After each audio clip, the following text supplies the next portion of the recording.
নমস্কার বন্ধুরা, আজকে তোমাদের সঙ্গে আবার আড্ডা মারতে চলে আসলাম রান্নাঘরে। আজকে এখন ভাবছি যে কি করব, তো মনে হলো যে একটু দুধ পনির করি।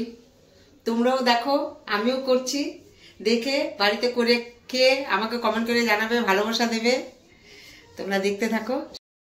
শীতকাল পড়ছে, অনেক রকমের রান্না নিয়ে আসবো তোমাদের কাছে, কিন্তু দেখতে থাকো, আমি করছি।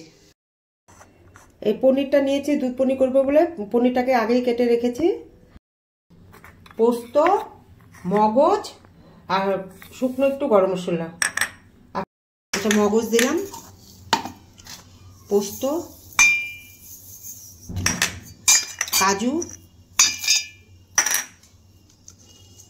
4টে কাঁচা লঙ্কা। তো মশলাটাকে ভালো মতো পেস্ট করে নিতে হবে।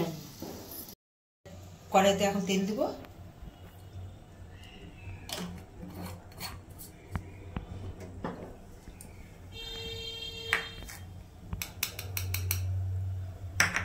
পরিমাণ মতো লবণ দিয়ে দেবো।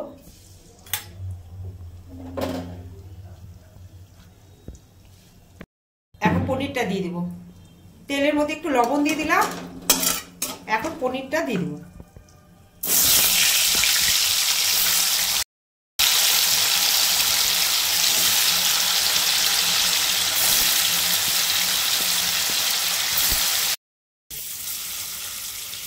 পনিরগুলোকে কিন্তু হালকা করেই ভেজেছে, তো পনিরগুলোকে ভাজা হয়ে গেছে।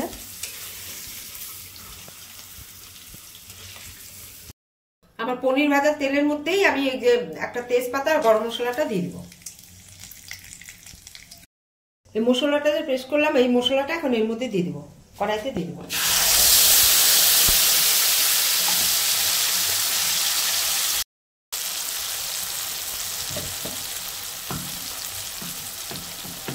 করা ছিল তাই একটু ধুয়ে জলটা দিয়ে দিলাম।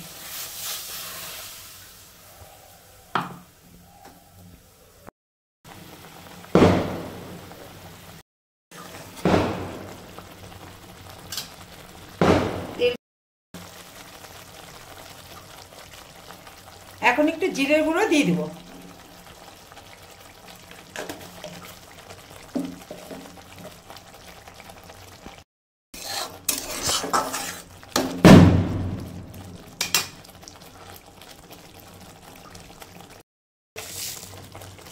এক চামচ চিনি দিয়ে দেব।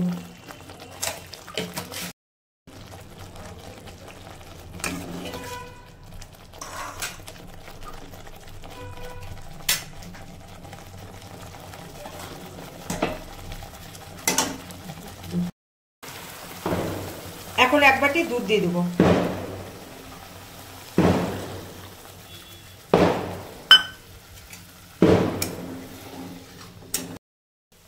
এখন পনিরটা দিয়ে দেব।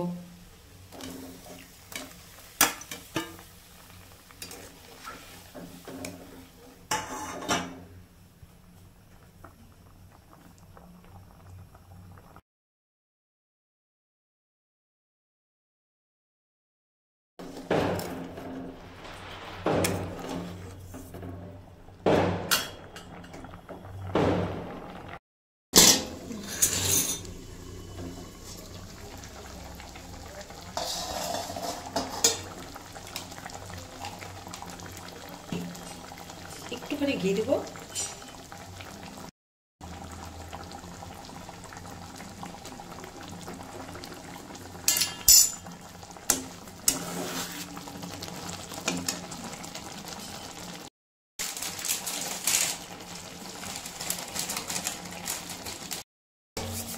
একটু কসুরি মেথি দিচ্ছি।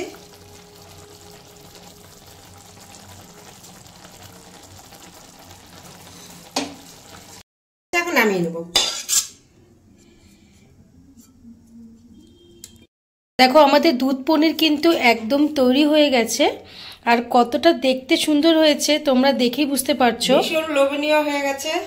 হ্যাঁ, অবশ্যই কিন্তু একবার করে খেয়ে এরকম ভাবে, আর একদম সহজ পদ্ধতিতে কিন্তু মা দেখিয়ে দিল।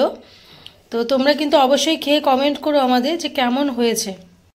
রুটি পরোটা দিয়ে খেতে দারুণ লাগবে, একদম শর্টকাট, মানে কোনো ঝামেলা নেই, কোনো কিচ্ছু না। চলো ভিডিওটা এখানেই শেষ করছি। আগামীকাল কিন্তু আবার একটা নতুন একটা রেসিপি নিয়ে চলে আসবো তোমাদের কাছে।